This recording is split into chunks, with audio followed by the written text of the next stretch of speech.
کبھی ہم بھی تم میں بھی چاہت تھی، کبھی ہم بھی تم میں بھی راحت تھی، کبھی ہم بھی تم بھی تھے آشنا، تمہیں یاد ہو کہ نہ یاد ہو۔ ہم سب کی زبانوں پر ایک بول تھا، یا رب محمد انصر امت محمد۔ غزہ کے لیے کتنی دعائیں ہو رہی ہیں،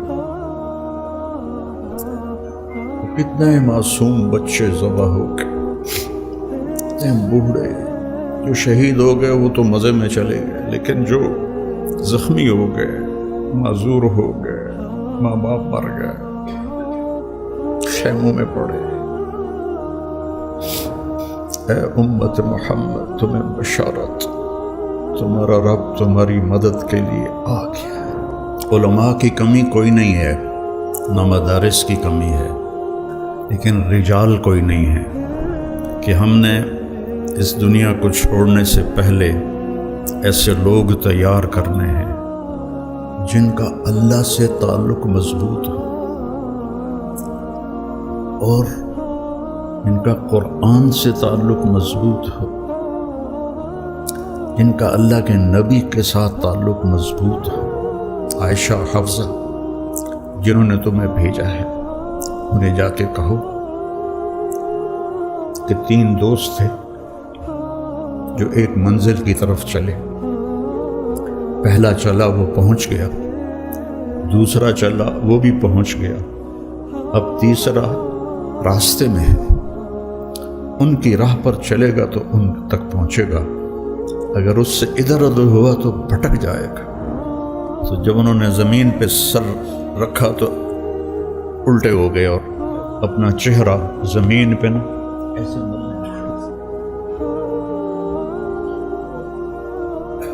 کہنے لگے، ویل لک ولامک یا عمر ان لم یغفر لک ربک۔ میرا عاصم کہا کرتا تھا کہ بابا، اللہ کے اس نبی کے اس بول میں کتنی تسلی ہے، لیس علی ابیک کرب بعد الیوم، بیٹی آج تیرے باپ کے کرب کا آخری دن، آخری موت تک کی جنگ ہے اپنے آپ کے ساتھ۔ اس میں راحتوں کو قربان کرنا پڑتا ہے، اپنی ذات کو یاد رکھنا پڑتا ہے۔ جب ہم اللہ کی بارگاہ میں پیش، اللہ ہم سے کہے سبحان، کیا بات۔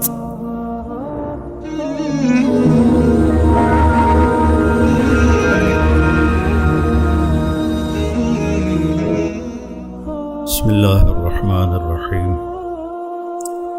والصلاة والسلام علی رسولہ الکریم وعلی آلہ واصحابہ اجمعین، اما بعد۔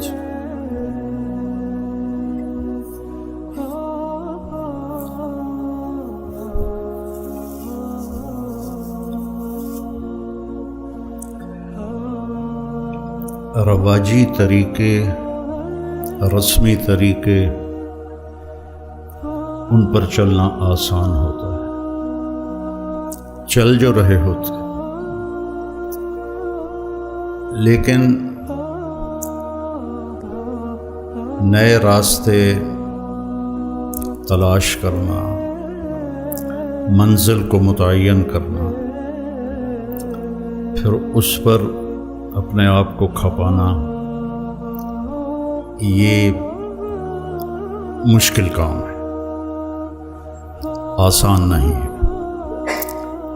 انبیاء سب سے زیادہ مشکل میں ڈالے گئے کہ ما سمعنا بہذا فی آبائنا الاولین، یہ تم کیا بات کر رہے ہو، ہم نے تو پہلے کبھی نہیں سنی، ہمارے باپ دادے نے بھی یہ کبھی نہیں کیا، تو یہ تم وجدنا علیہا آباءنا لہا عابدین، ہمارے باپ دادے جو کر رہے تھے ہم وہی کریں گے، تم یہ کیا لے کر آ گئے ہو۔ تو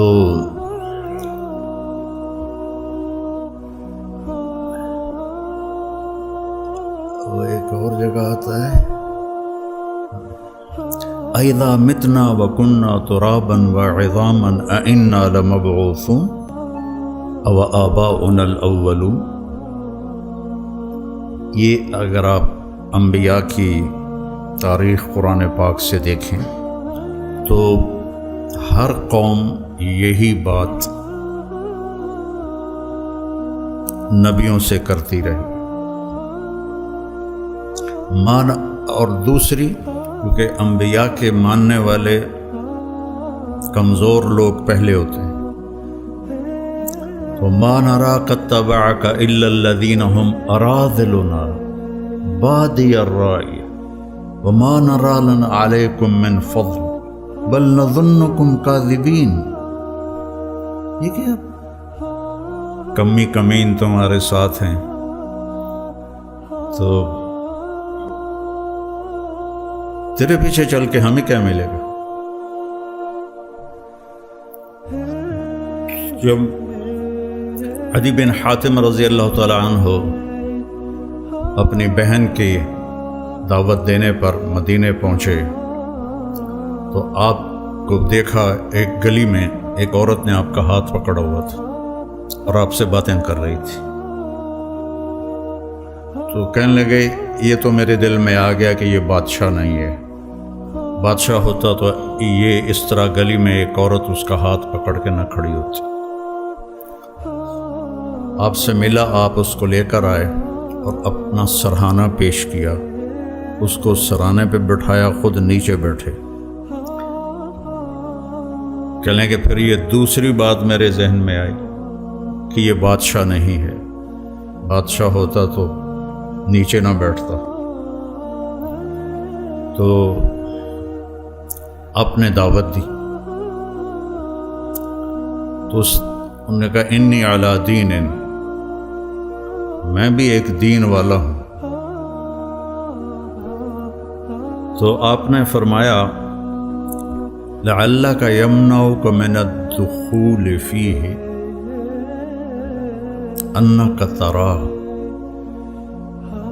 اتبعہ ضعفۃ من الناس ومن لا قدرۃ لهم وقد رمتهم العرب۔ سمجھ گیا نا؟ یہ پتہ نہیں کتنے سالوں کے بعد میں یہ حدیث میرے ذہن میں آئی ہے، تو عربی ٹھیک پڑھی ہے میں نے اس کی۔ اچھا، تو وہ خاموش ہو گئے۔ پھر فرمایا لعلک یمنعک من الدخول فیہ ما ترى من قلة عددهم وكثرة عدوهم ولعلك يمنعك من الدخول فيه أنك ترى أن السلطان في غيرهم۔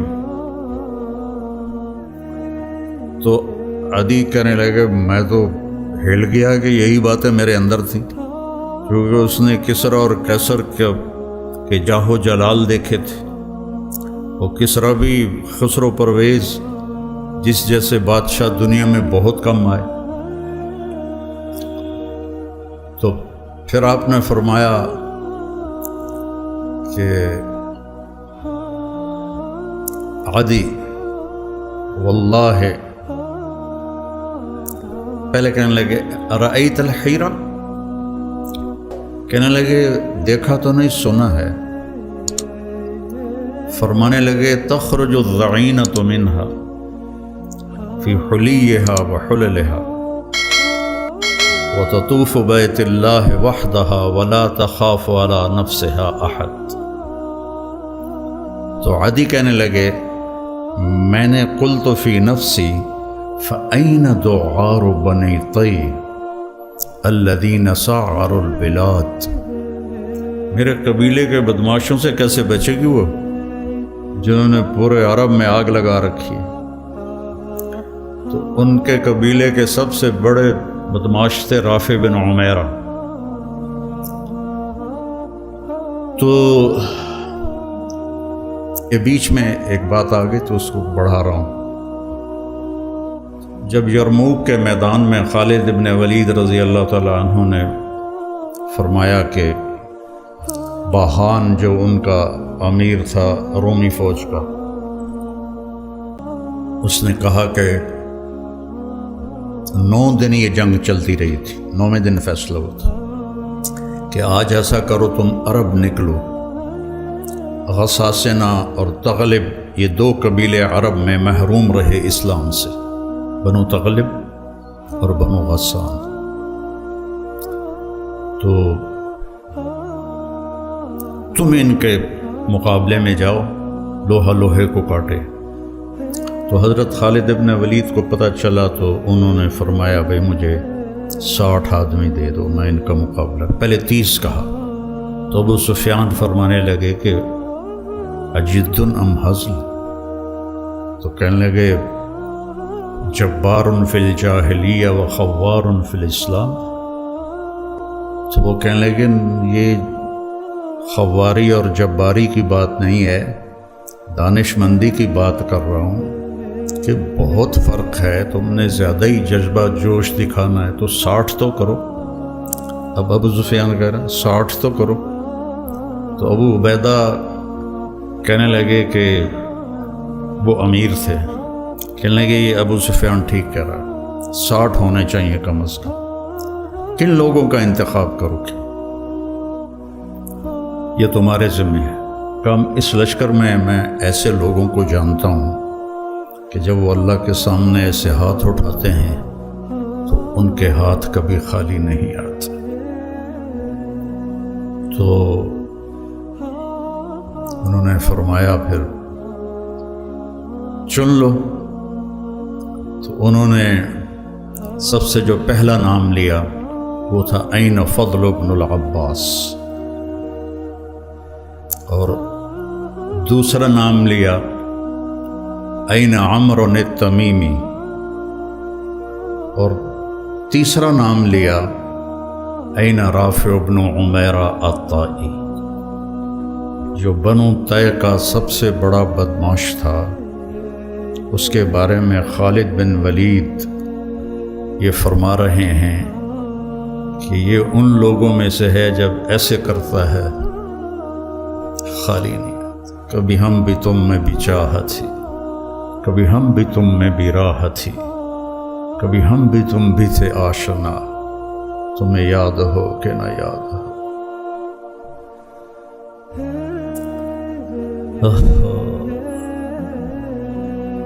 یا ابن آدم منی لک محب، یا ابن آدم،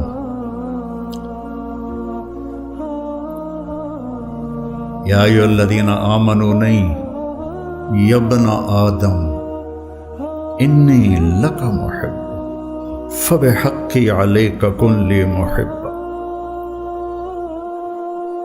تو وہاں سے تو یہ ندا آج بھی ہے، کبھی ہم بھی تم میں بھی چاہت تھی، کبھی ہم بھی تم میں بھی راہ تھی، کبھی ہم بھی تم بھی تھے آشنا، تمہیں یاد ہو کہ نہ یاد ہو۔ پھر باتیں ادھر ادھر ہو رہی ہیں۔ پہلا لشکر جو شام میں داخل ہوا وہ عامر ابن عاص کا تھا رضی اللہ عنہ، 8000 کا دستہ تھا ان کا۔ تو انہیں پتہ نہیں تھا اور روم تیاری کر کے بیٹھے تھے۔ وہ 1 لاکھ کا لشکر جرجیس ان کا سردار تھا، انہوں نے دفعتاً حملہ کیا اور 1 لاکھ اور 8000، تو انہوں نے ان کو چاروں طرف سے گھیر لیا۔ تو واثلہ بن اسقع رضی اللہ تعالیٰ عنہ یہ اصحاب صفا میں سے تھے پہلے، وہ کہتے ہیں کہ ہمیں رجز بھول گئے۔ عرب لڑائی میں جو شعر پڑھتے تھے انہیں رجز کہتے تھے، لیکن ہمیں رجز بھول گئے اور ہم نے سمجھا ہا ہن المحشر اليوم، آج یہیں ہماری قبریں بنیں گی، اور ما کان قولنا الا ان یا رب محمد انصر امت محمد، ہم سب کی زبانوں پر ایک بول تھا، یا رب محمد انصر امت محمد۔ وہ بیت اللہ کی 40 منٹ کی دعائیں نہیں تھیں، وہ 30 لاکھ کے مجمع کی آہ و بکا نہیں تھی. ایک لفظ یا رب محمد انصر امت محمد. عبداللہ بن عمر بھی اس لشکر میں تھے. فرماتے ہیں کہ جب زوال ہوا اور سورج ڈھلا تو میری نظر پڑی آسمان پر، تو ان فرجت فی السماء فرجت، میں نے دیکھا آسمان پھٹ گیا. وخرجت منہا خیول شہب، اور شہابی رنگ کے گھوڑے جن کے اوپر سوار اور ان کے سفید عمامے، وَيَقُودُهُمْ فارس، اور ان کے آگے ایک سوار، سب کے ہاتھوں میں نیزے. اور وہ کہہ رہا تھا ابشروا یا امت محمد فقد اتاکم اللہ بالنصر. غزہ کے لیے کتنی دعائیں ہو رہی ہیں، کتنے معصوم بچے ذبح ہو گئے، بوڑھے جو شہید ہو گئے وہ تو مزے میں چلے گئے، لیکن جو زخمی ہو گئے، معذور ہو گئے، ماں باپ مر گئے، خیموں میں پڑے. ابشروا یا امت محمد فقد اتاکم اللہ بالنصر. اے امت محمد تمہیں بشارت، تمہارا رب تمہاری مدد کے لیے آ گیا ہے. یہ جو میں کہتا ہوں نا دعا میں یا اللہ آ جا، یہ میرے ذہن میں ایسے ہی واقعات گھومتے ہیں، تو پھر میں کہتا ہوں شاید میرے پکارنے پر بھی آ جائے گا. اس کے بغیر تو کام نہیں چلے. تو فرماتے ہیں وہ ایسے آئے اور ہمارے سروں پر آ کے غائب ہو گئے. تھوڑی دیر کے بعد پورے روم کا لشکر پیٹ پھیر کے بھاگ رہا تھا، اور حضرت عامر بن عاص نے اعلان کیا کہ کوئی پیچھا نہ کرے، کہ ہم بہت تھوڑے ہیں، کوئی پیچھا نہ کرے.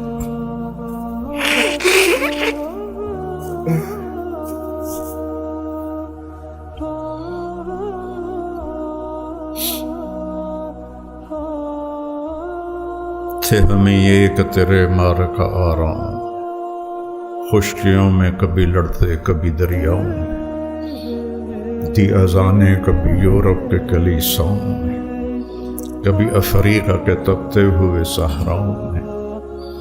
شان آنکھوں میں نجچتی تھی جہاں داروں کی، کلمہ پڑھتے تھے ہم چھاؤں میں تلواروں کی.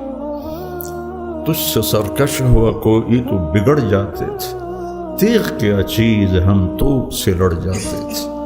نقش توحید کا ہر دل پہ بٹھایا ہم نے، زیر خنجر بھی یہ پیغام سنایا. دشت و دشت ہیں دریا بھی نہ چھوڑے ہم نے، بحر ظلمات میں دوڑا دیے گھوڑے ہم.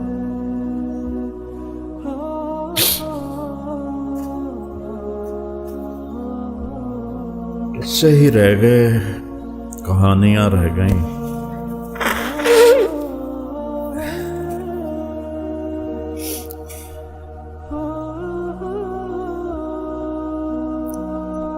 تو عدی بن حاتم فرمانے لگے میرے دل میں آیا این دوغار بنی طیب الذین ساعروا البلاد. تو پھر یہ بتا رہا ہوں کہ وہ دوغار کیسا بنا. ایک واقعہ اور یاد آ گیا، جب یرموک میں سارے اکٹھے ہو گئے روم، تو حضرت خالد اور ایاز بن غنم یہ عراق میں لڑ رہے تھے، دو لشکر. تو حضرت ابوبکر صدیق نے خالد بن ولید سے فرمایا کہ تم فوراً شام پہنچو اور وہاں لشکر کی کمان سنبھالو. ایک صحرا تھا، 1 ہفتے کا سفر. دوسرا راستہ جو تھا چلتا ہوا وہ 21 دن کا تھا. تو خالد بن ولید نے فرمایا کہ میں صحرا پار کروں گا. تو سب نے کہا ہلاک ہو جائیں گے. کہنے لگے جس لشکر میں رافع ابن عمیرہ ہو وہ ہلاک نہیں ہوتا. جس لشکر میں رافع ابن عمیرہ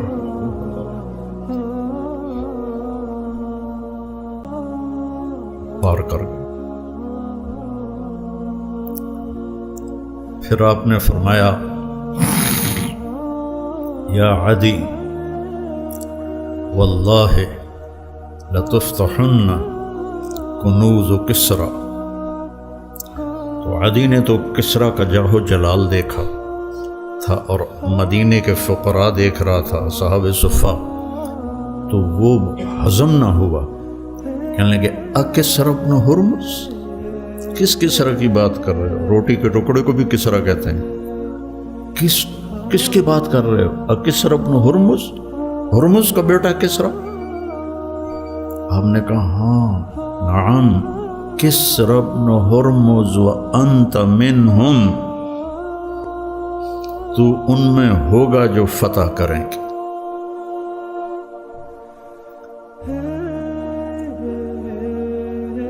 حضرت عمر کے زمانے میں جب قصر ابیض کا گھیرا کیا تو عدی بن حاتم نے کہا اللہ اکبر صدق اللہ ورسولہ۔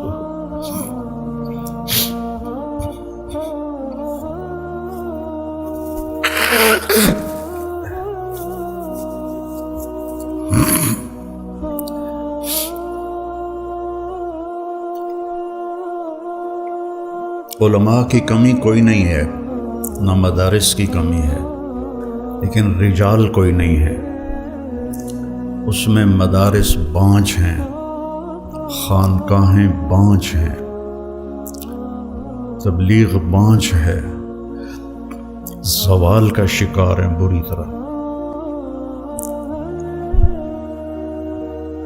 تو ایک ڈیوٹی سمجھ کے کرنا کہ مجھے سبق پڑھانا ہے، وہ سوچ بہت حقیر ہے جو آگے منتقل ہوگی۔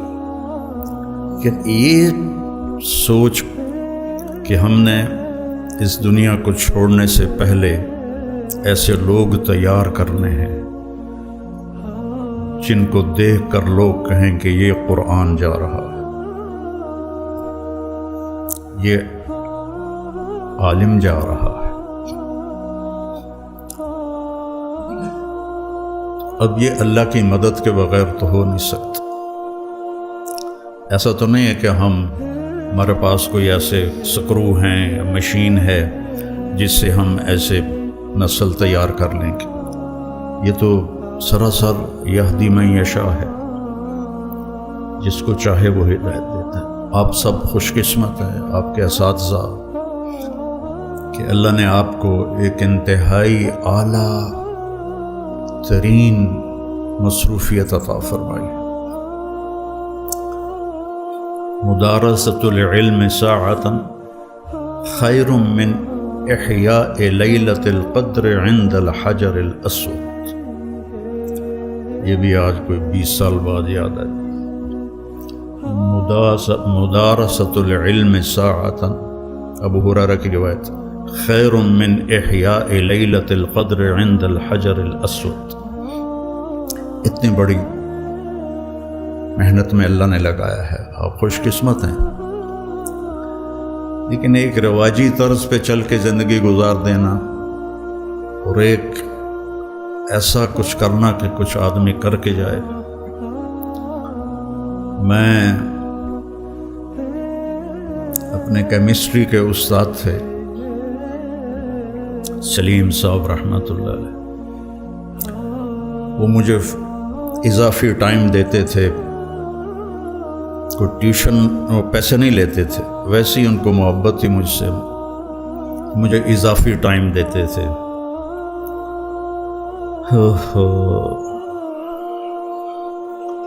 تو اس دن میں نے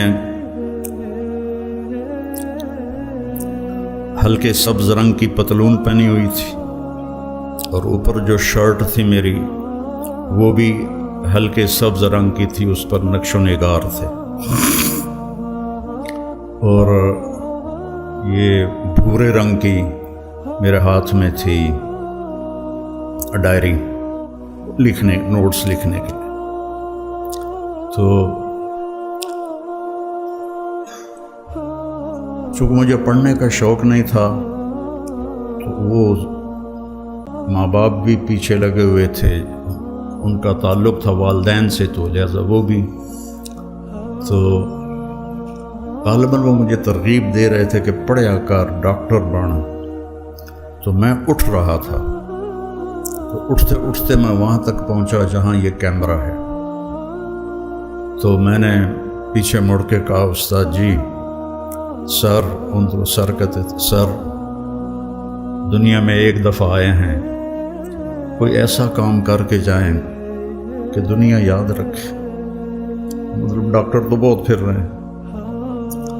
تو ان دنوں راشد منہاس تھے ایک پائلٹ، جنہوں نے وہ بنگالی 71 میں طیارے کو اغوا کر کے لے جا رہا تھا، تو انہوں نے اس کے اوپر جمپ مارا تو طیارہ گرا، وہ شہید ہو گئے، تو ان کو نشان حیدر ملا۔ 21-22 سال ان کی عمر تھی۔ تو وہ پنجابی میں کہنے لگے، اوے راشد منہاس کوئی کوئی ہوندا ہے، یہ ان کا لہجہ تھا، اوے راشد منہاس کوئی کوئی ہوندا ہے۔ تو میں ایک دم مایوسی میں چلا گیا۔ میں نے کہا تو ٹھیک ہے، میرا تو کام گانے سننا، فلمیں دیکھنا، فضولیات لا یعنی، تو راشد منہاس تو کوئی کوئی ہوتا ہے۔ تو اللہ تعالیٰ نے پتہ نہیں کسی کی دعا لگی یا اللہ نے اپنا فضل فرمایا، اسی کا فضل ہے۔ اللہ تعالیٰ نے ایسا میرے ساتھ نظام چلایا کہ میں قیامت تک بھی سجدے میں پڑا رہوں تو اس کا حق ادا نہیں ہو سکتا۔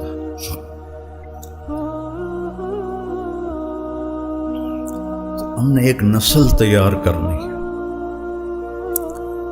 جن کا اللہ سے تعلق مضبوط ہو اور ان کا قرآن سے تعلق مضبوط ہو، جن کا اللہ کے نبی کے ساتھ تعلق مضبوط ہو، جو قرآن پر اپنا زور لگانے والے ہوں۔ بلاد ہند میں قرآن پر بہت زیادتی ہوئی، صرف فقہ۔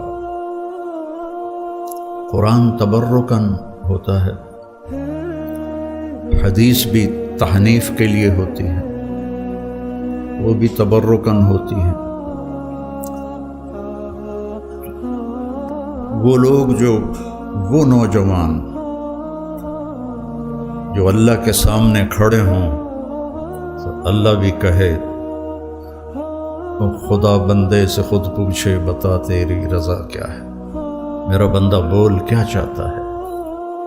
لوگوں کو ہدایت کے نشان بنا کے چھوڑے۔ مولوی بنانا کیا مشکل، تم سارے مولوی بیٹھے، ہم سارے مولوی بیٹھے، لیکن کوئی نسل تیار کرنا، اس کے لیے فالتو کام کرنا پڑتا ہے۔ جو گاما پہلوان تھا غلام محمد، اس کا قد تھا 5 فٹ 8 انچ، اور 6.25 فٹ کے پہلوانوں کو اٹھا کے ایسے پھینکتا تھا جیسے کوئی تنکا اٹھا کے پھینک دیا۔ 400 کشتیاں لڑیں، ایک میں شکست نہیں کھائی، 400 کشتیوں میں ایک میں۔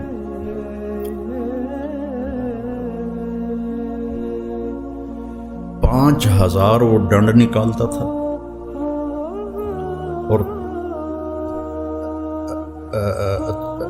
5000 وہ بیٹھ کے نکالتا تھا، اور 3000 ڈنڈ نکالتا تھا کمر پہ وزن رکھ کے۔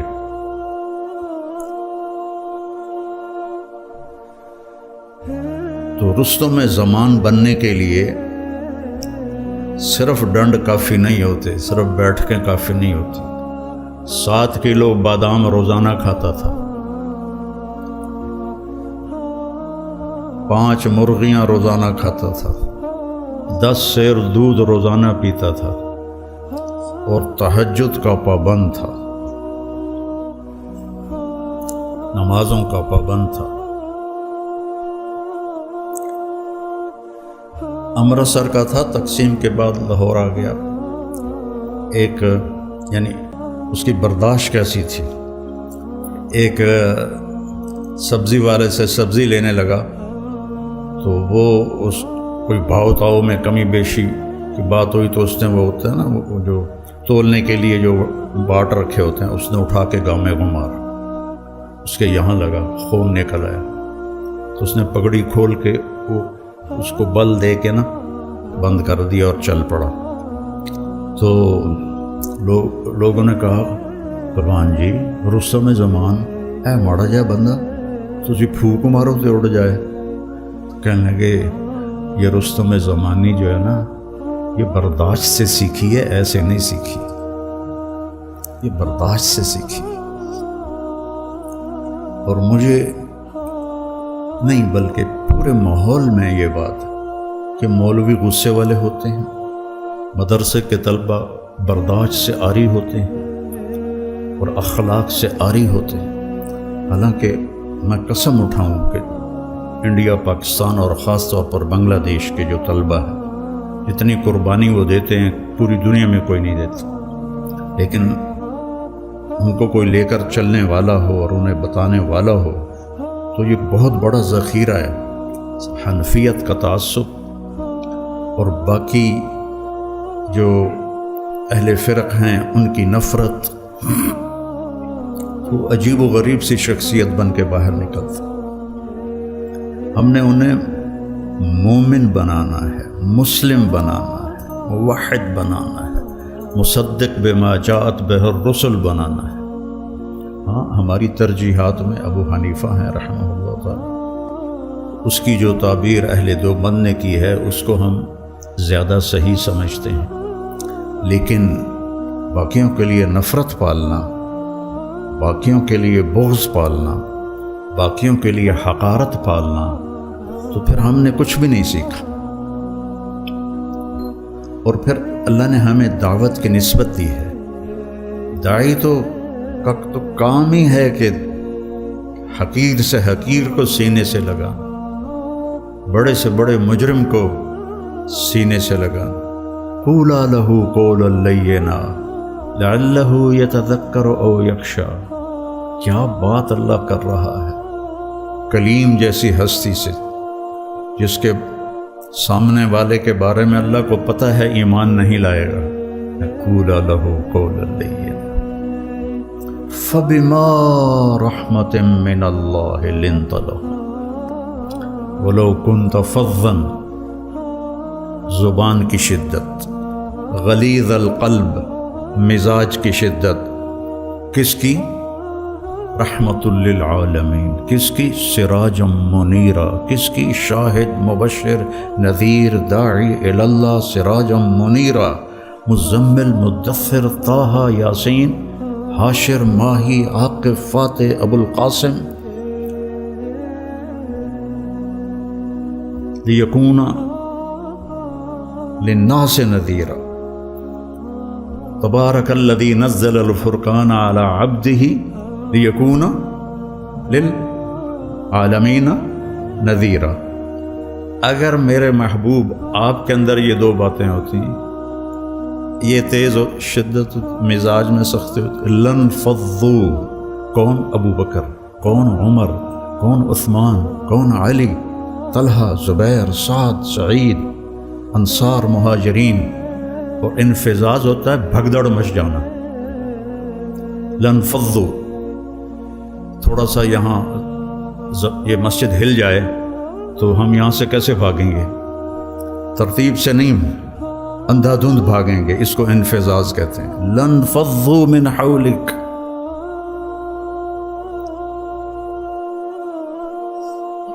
تو میرے عزیزو،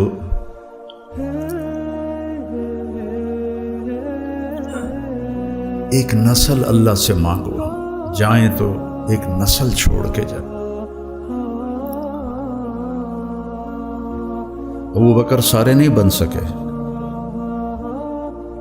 عمر سارے نہیں بن سکے، زیادہ کرنا پڑتا ہے، پھر جا کر اللہ ایسے مقام عطا فرماتا ہے۔ فتوحات ہو گئیں، کیسر و کسرا ٹوٹ گئے، خزانے آئے، کسرا کا تخت تاقدیس 140 ہاتھ لمبا، 110 ہاتھ چوڑا، 1 ایکڑ کے قریب، اور اس میں 1000 سونے کے گنبد لگے ہوئے تھے اور 1,40,000 چاندی کی میخیں لگی ہوئی تھیں، اور اس کا 2.5 من کا وزنی تاج جو لٹکا ہوتا تھا وہ اس میں سر دے کے بیٹھتا تھا۔ یہ سب مدینے میں آیا ہے۔ تو صحابہ کون 10 مبشرہ مشورہ کرنے لگے، عمر کو اب اپنا طریقہ بدلنا چاہیے، اللہ نے اتنی سہولت دے دی، کوئی خادم رکھے، چھنے ہوئے آٹے کی روٹی کھائے اور کپڑے اچھے پہنے، بڑے بڑے وفود آتے ہیں۔ تو حضرت علی کہنے لگے جو مرضی کر لو، مانے گا کوئی نہیں۔ کہنے لگے نہیں، بات تو کرنی چاہیے۔ تو کون بات کرے؟ کہا حفصہ اور عائشہ رضی اللہ عنہ، ایک بیٹی ہیں ازواج مطہرات میں سے ہیں، دوسری محبوب بے رسول ہیں، تو ان دونوں کو تیار کیا گیا۔ یہ دونوں تشریف لائیں تو حضرت عمر گنجے ہو گئے تھے، آخر لیٹے ہوئے تھے، اٹھ کے بیٹھ گئے۔ تو حضرت عائشہ متکلم بنی کہ امیر المومنین آپ سے ایک بات کرنی ہے، کہو۔ اللہ تعالیٰ نے ہمارے نبی کے دور میں دنیا نہ بھیجی، نہ انہوں نے دنیا کا ارادہ کیا، وہ ایسے ہی چلے گئے۔ میرے باپ کا زمانہ آیا، اللہ نے دنیا نہ بھیجی، نہ انہوں نے ارادہ کیا، تو وہ بھی ویسے ہی چلے گئے۔ اب اللہ تعالیٰ نے آپ پر دنیا کے دروازے کھول دیے ہیں، فتوحات کے دروازے کھول دیے ہیں، اب آپ اپنے اوپر رحم کریں۔ ارفق بنفسک، اچھا کھانا کھائیں، چھنے ہوئے آٹے کی روٹی کھائیں، اچھا کپڑا پہنیں، بڑے بڑے وفود آتے ہیں آپ سے ملنے کے لیے، اور اپنے لیے کوئی خادم رکھیں جو آپ کی خدمت کرے۔ آپ کی عمر کا بھی تقاضا ہے۔ حضرت عمر کا رنگ ایسے بدل رہا۔ جب حضرت عائشہ نے بات ختم کی تو کہنے لگے مجھے بتاؤ تمہیں کس نے بھیجا ہے؟ کہنے لگیں کوئی ہاں نہ کرو گے تو ہم بتائیں گے، ویسے تو نہیں بتائیں گے۔ فرمانے لگے اگر مجھے بتا دو نا تو میں مار مار کے ان کے چہرے لہو لہان کر دوں۔ تو پھر وہ رو پڑے، پھر کہنے لگے حفصہ تو گھر والی ہے نا؟ اچھا بتا، اللہ کے نبی نے دن میں کبھی 2 دفعہ کھانا کھایا؟ صبح کھایا تو شام نہیں کھایا، شام کھایا تو صبح نہیں کھایا۔ کہنے لگے اللہم نعم۔ کیا تجھے یاد ہے تیرے گھر میں نبی کا بستر کیا تھا؟ ایک بوریا تھا جس کو تو دوہرا کر کے بچھاتی تھی۔ ایک رات تو نے اس کی ایک تہہ اور لگا دی، تو آپ نے پوچھا حفصہ میرا بستر بدل دیا ہے؟ کہ نہیں یا رسول اللہ، وہی ہے، ایک تہہ اور لگا دی تاکہ آپ کے لیے نرم ہو جائے۔ کہ اسے واپس اسی طرح کر دے، مجھے رات کو اٹھنے میں مشکل پیش آئی۔ حفصہ تجھے یاد ہے ایک دفعہ تو نے کھانا ایک تپائی پہ رکھ کے دیا تھا، تو اللہ کے نبی نے اٹھا کے زمین پہ رکھا تھا اور فرمایا تھا میں جیسے غلام کھاتے ہیں میں ایسے کھاؤں گا۔ اور تجھے یاد ہے اللہ کے نبی کے پاس ایک ہی جوڑا ہوتا تھا اور اس کو خود دھوتے تھے، اور بلال آ کر کہتے تھے کہ یا رسول اللہ السلام، تو آپ فرماتے تھے بلال میرے کپڑے خشک نہیں ہو۔ نماز لیٹ ہو جاتی تھی کہ دوسرا جوڑا نہیں ہوتا تھا۔ کہنے لگے جی ہاں۔ کہا تجھے یاد ہے کہ ایک دفعہ جوڑا بھی نہیں تھا اور آپ نے ایک انصاری عورت سے چادر منگوائی تھی اور وہ لپیٹ کر جا کے نماز پڑھائی تھی، وہ تمہیں یاد ہے؟ کہنے لگے جی ہاں۔ زارو قطار رونے لگے۔ فرمایا عائشہ، حفصہ جنہوں نے تمہیں بھیجا ہے انہیں جا کے کہو کہ 3 دوست تھے جو ایک منزل کی طرف چلے، پہلا چلا وہ پہنچ گیا، دوسرا چلا وہ بھی پہنچ گیا، اب تیسرا راستے میں ہے، ان کی راہ پر چلے گا تو ان تک پہنچے گا، اگر اس سے ادھر ادھر ہوا تو بھٹک جائے گا۔ والذی نفسی بیدی لأکرہن نفسی علی ما انا علیہ، اس ذات کی قسم جس کے قبضے میں میری جان، میں اپنی جان کو اسی طرح کھپاؤں گا جس پر میں ہوں، یہاں تک کہ میرا اللہ مجھے میرے ساتھیوں سے ملا تھا۔ جب خنجر لگا اور امید کوئی نہ رہی بچنے کی تو آپ نے عبداللہ بن عمر کو بلایا اور فرمایا کہ جاؤ اما عائشہ سے کہو کہ عمر امیر المومنین نہ کہنا، اب میں امیر المومنین نہیں ہوں، عمر اپنے ساتھیوں کے پڑوس میں قبر کی جگہ چاہتا ہے۔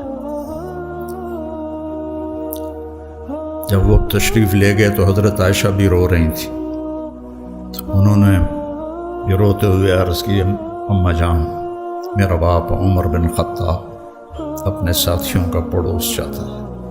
تو حضرت عائشہ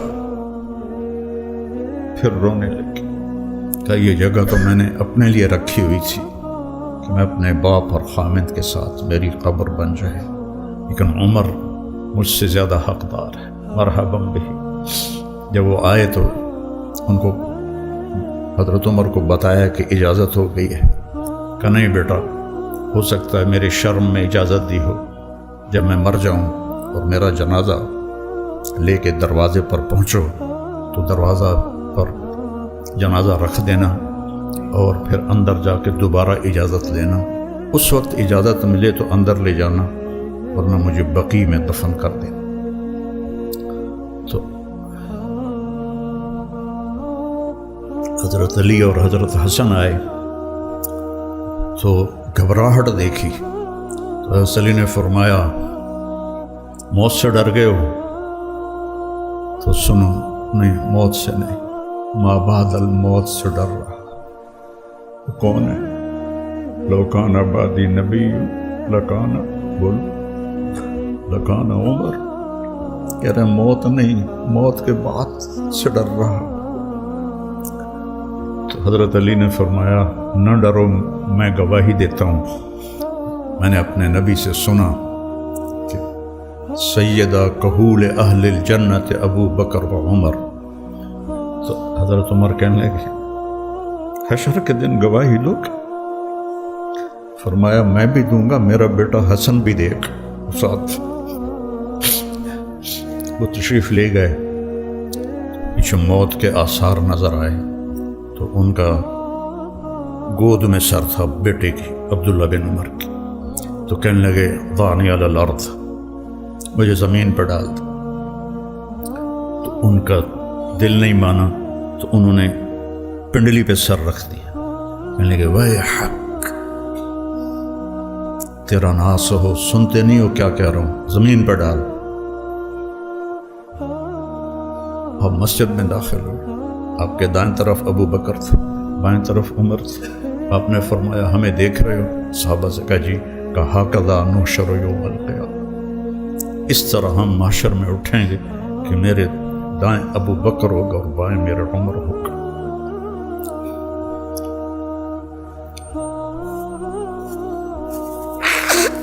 آپ نے حضرت حفصہ کو طلاق دی تو اللہ کا فرشتہ آیا کہ میرے عمر کو تکلیف ہوگی، رجوع کرو،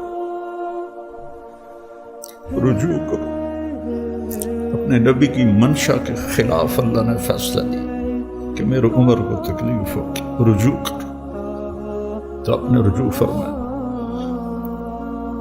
تو جب انہوں نے زمین پہ سر رکھا تو الٹے ہو گئے اور اپنا چہرہ زمین پہ نہ ایسے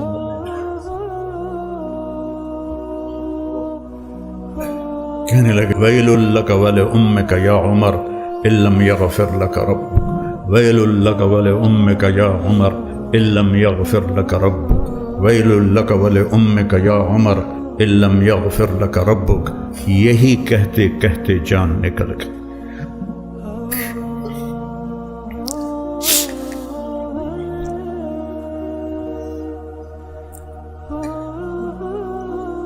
تو برٹن رسل نے کہا، جو ایک دہریہ تھا، انگریز مفکر، اگر ایک عمر اور ہوتا تو پوری دنیا میں اسلام پھیل جاتا۔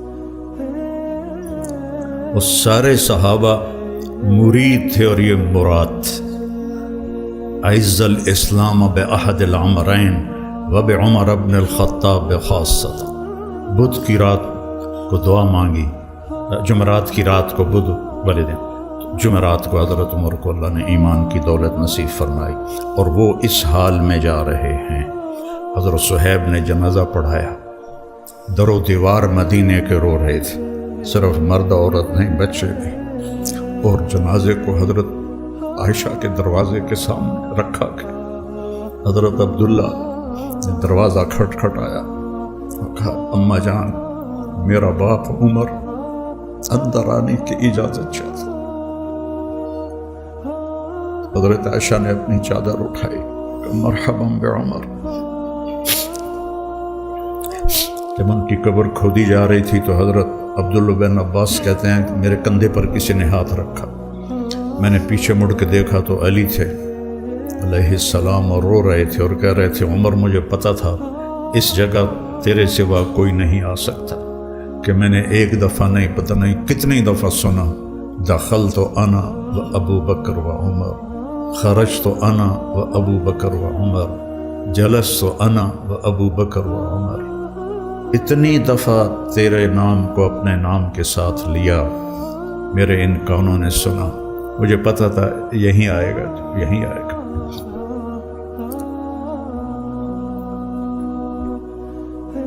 صحابہ تو سارے معزز و محترم ہیں، لیکن جنہوں نے اپنے آپ کو کچھ کھپایا وہ پھر آج ہم ان کا ذکر کر کے رو رہے ہیں، آنکھیں اشک بار ہیں۔ رواجی کام کرنا ہے تو مسئلہ ہی کوئی نہیں، لیکن اگر کسی منزل تک خود بھی پہنچنا ہے، اوروں کو بھی پہنچانا ہے، چونکہ جب آدمی دوسروں پر محنت کر رہا ہوتا ہے تو عام طور پر اپنی طرف سے نظر ہٹ جاتی ہے، فلاں بچے کی یہ شکایت ہے، فلاں بچے کی یہ شکایت ہے، فلاں بچے کی یہ کمی ہے، فلاں بچے کی یہ کمی ہے۔ اب یہ ایک انتظامی چیز ہے، اس کو کرنا پڑتا ہے، لیکن آدمی اپنی کمیاں بھول جاتا ہے۔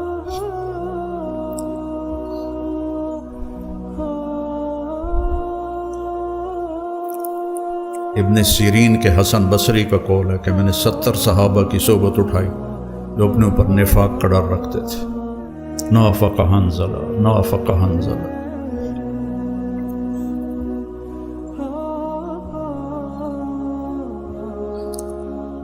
تو میرے عزیزو،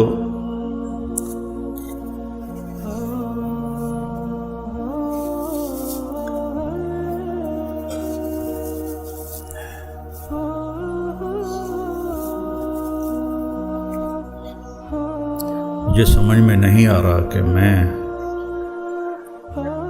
کس طرح وہ بات آپ کے سامنے پیش کروں جو میں کہنا چاہتا ہوں۔ ایک دفعہ زندگی ملی ہے، میرا عاصم کہا کرتا تھا کہ بابا اللہ کے اس نبی کے اس بول میں کتنی تسلی ہے، لیس علی ابیک کرب بعد الیوم، بیٹی آج تیرے باپ کے کرب کا آخری دن ہے، آخری موت تک کی جنگ ہے اپنے آپ کے ساتھ۔ اس میں راحتوں کو قربان کرنا پڑتا ہے، اپنی ذات کو یاد رکھنا پڑتا ہے۔ کتنے مولوی اس سے پوچھتے ہیں کہ کوئی ایسی تفسیر بتائیں جس میں نکتے بیان کیے گئے، کہا اپنے لیے قرآن پڑھو، لوگوں کو متاثر کرنے کے لیے نہ دیکھو کہ میں نقطے بیان کروں۔ ایک نے مجھ سے کہا آپ یہ نقطے کہاں سے بیان کرتے ہیں؟ میں نے کہا اللہ کی قسم میں کہیں سے بھی نہیں بیان کرتا ہوں، اللہ سجاتا ہے، پتہ نہیں کہاں سے سجاتا ہے، میں نقطوں کے لیے قرآن نہیں اٹھاتا ہوں۔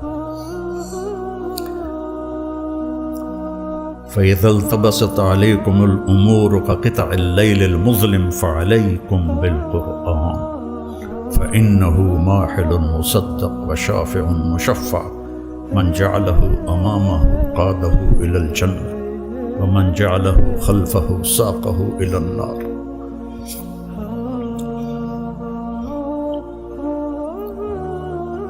اللہ آپ سب بچوں کو قبول فرمائے۔ میں تو اب 70 سال سے بھی آگے چلا گیا ہوں، تو نہ جانے بلا لے پیا کس گھڑی، اب تو زندگی کے اس حصے میں سے گاڑی گزر رہی ہے کہ نہ جانے بلا لے پیا کس گھڑی، تو کیا کیا کرے گی اری دن کے دن۔ تو آپ میرا سرمایہ ہیں، یہ سارے استاد، آپ بھی اب سارے استاد ہیں۔ اس طرح دنیا سے جاؤ کہ اللہ راضی۔